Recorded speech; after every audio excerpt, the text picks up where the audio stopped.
යන්නම් ගානට ඇවිල්ලා වගේ කසුන පොඩ්ඩක්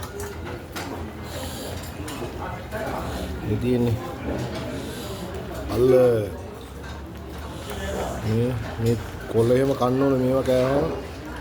ලේ පිරිසුදු වෙනවා ඔය සිගරට් බොන අයට ගොඩක් හොඳයි ඒ කොළ කියනවනේ මේ තියෙන්නේ ඌරගේ ඉලයටත් එක්ක මස් තියෙන්නේ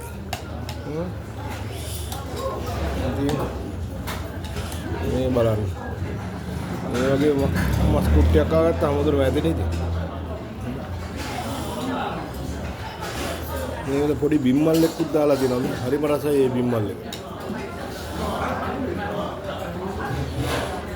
අපි කොහොම හරි දෙන්න එකතු වෙලා මේක ඉවර කරනවා චුට්ටක් වෙලා යනවා තමයි ඉතින් ඒ වුණා කොහොම හරි ගේම ගහනවා ඒක වෙනවනේ